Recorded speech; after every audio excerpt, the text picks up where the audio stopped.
racial hygiene, and social Darwinism. Many eugenicists of the previous period engaged in what they called crypto-eugenics. Purposefully taking their eugenics beliefs underground, they became highly respected anthropologists, biologists, and geneticists in the post-war world.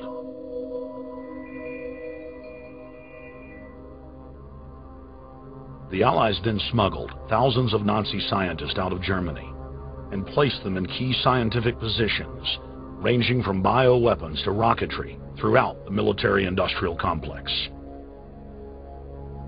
The founder of IBM was a devout follower of Hitler. Thomas J. Watson had supplied his punch card computers and IBM technicians to the Nazis for use in the death camps. Tattoos on camp victims were IBM human identification numbers, which fed into the computers. IBM had used similar punch card systems as early as 1928 in a Jamaican race mixing study. The first real computers were literally invented by a eugenicist for eugenics. UN chieftain and unrepentant eugenicist Julian Huxley argued that since the leaders of eugenics had founded the environmental and conservation movements, that they should be used as vehicles in the formation of a world government. Just as H.G. Wells had envisioned, this government would be controlled by a scientific dictatorship and would be guided by the principles of eugenics. Huxley created the World Wildlife Fund with Bilderberg founder and former SS officer Prince Bernhard of the Netherlands and Prince Philip of England. In the event that I am reincarnated, I would like to return as a deadly virus in order to contribute something to solve overpopulation. Prince Philip, reported by Deutsche Presse-Agentur, DPA, August 1988.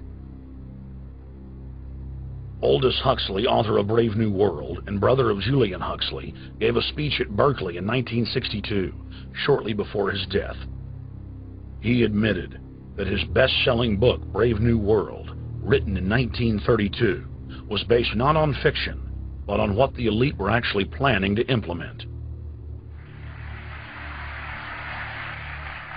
And here I would like briefly to compare the parable of Brave New World with another parable which was put forth more recently in George Orwell's book 1984. I'm inclined to think that the scientific dictatorships of the future, and I think there are going to be scientific dictatorships in many parts of the world, will be probably a good deal nearer to the Brave New World pattern than to the 1984 pattern. They will be a good deal nearer, not because of any humanitarian qualms in the scientific dictators, but simply because the Brave New World pattern is probably a good deal more efficient than the other. That if you can get people to consent to the state of affairs in which they are living, the state of servitude, the state of being, well, it seems to me that the nature of the ultimate revolution with which we are now faced is precisely this, that we are in process of developing a whole series of techniques which will enable the controlling oligarchy, who have always existed and presumably always will exist, to get people actually to love their servitude.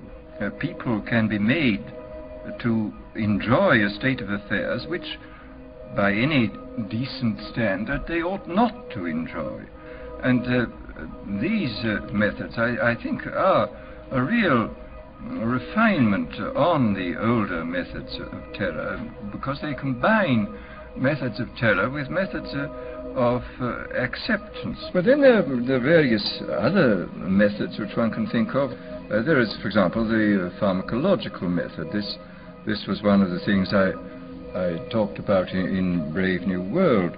And the result would be that, I mean, you can imagine a euphoric which would make people thoroughly happy even in the most abominable circumstances. I mean, these things are possible.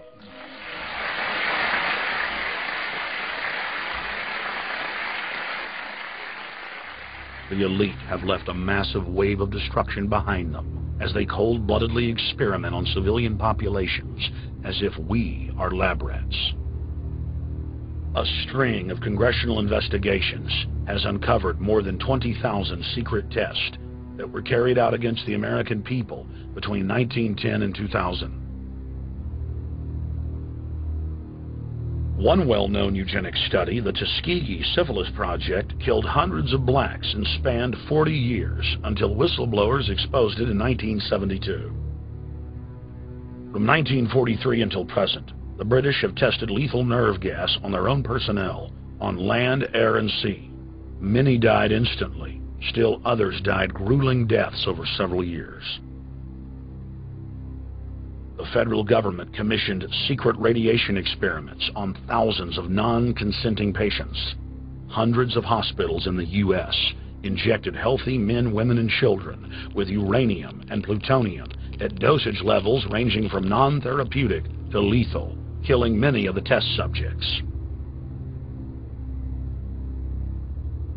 Pregnant wives of GIs were given vitamins by base doctors that actually consisted of highly radioactive uranium-239 and plutonium-241, resulting in violent miscarriages and the death of the mothers.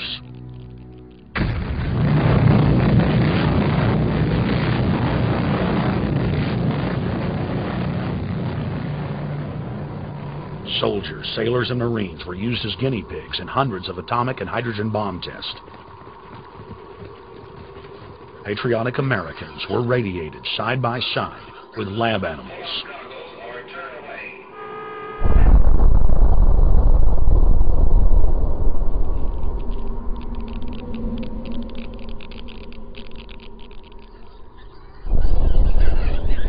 Pilots were forced to repeatedly fly through mushroom clouds of DNA-destroying radiation.